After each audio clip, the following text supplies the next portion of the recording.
ایک حدیث میں آتا ہے کہ دو لوگوں کی نمازیں ان کے سروں سے اوپر نہیں جاتی، ادھر ہی رہتی ہیں ان کے پاس ہی، یعنی قبول نہیں ہوتی مراد ہے.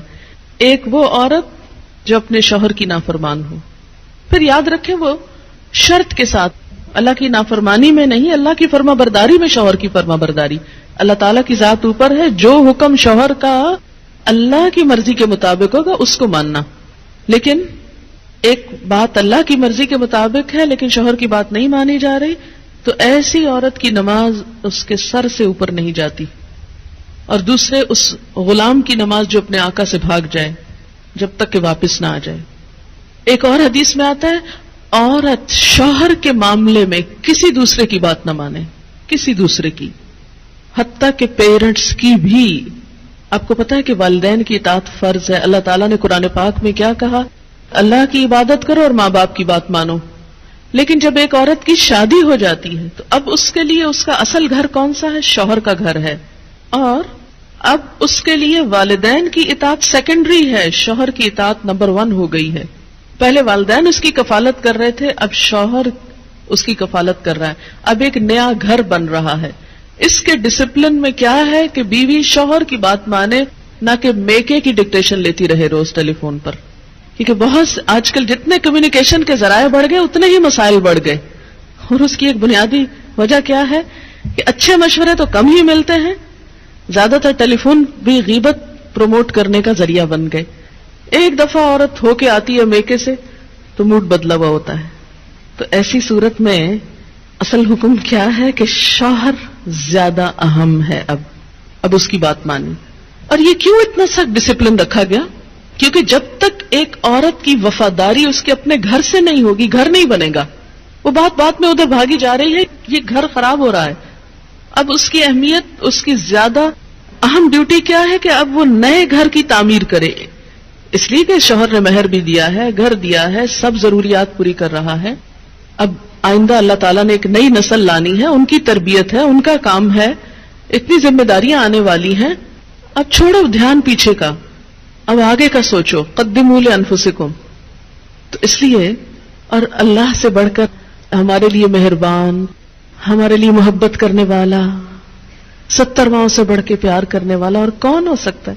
یہ مشورے وہ ہم کو دے رہا ہے، یہ رہنمائی وہ ہمیں دے رہا ہے جو بظاہر ہمیں کڑوی نظر آتی ہے لیکن اسی کڑوی گولی میں شفا ہے. تیسری چیز مال کی، گھر کی حفاظت. پیسے ضائع نہ کرے. یہ نہیں کہ شوہر کے گھر، شوہر کے مال اور شوہر کی تنخواہ اور شوہر کی پراپرٹی میں سے چھپ چھپا کے میکے والوں کو مت بھیجتی رہے.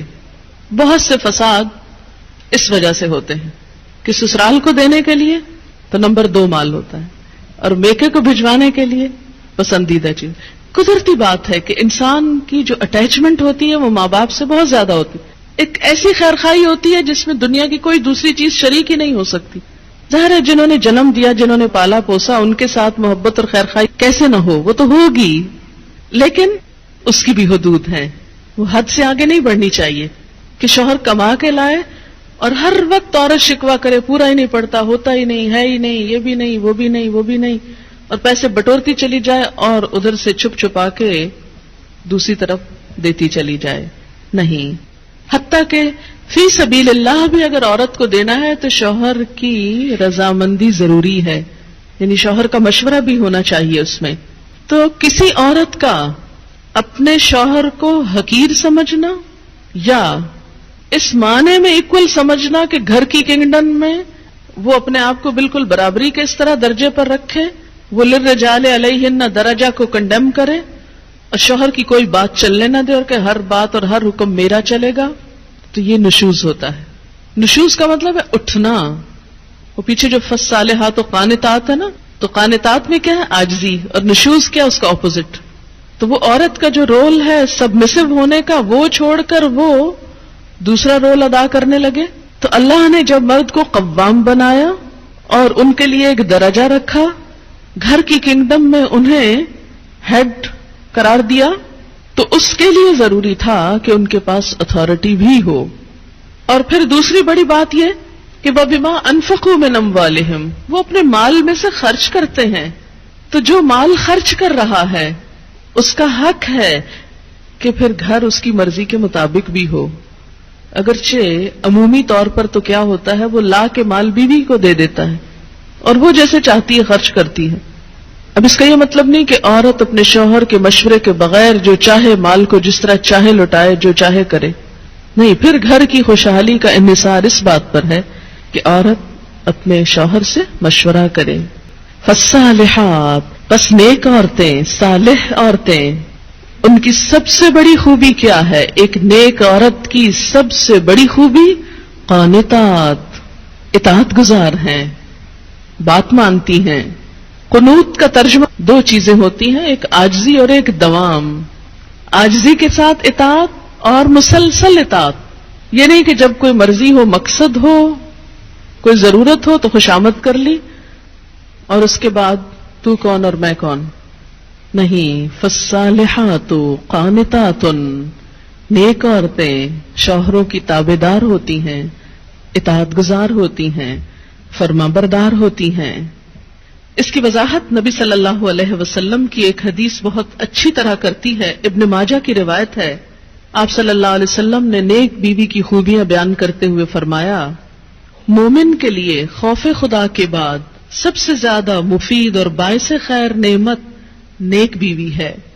جب وہ اس سے کسی کام کو کہے تو خوشی سے کر دے، جب وہ اس پر نگاہ ڈالے تو اس کو خوش کر دے.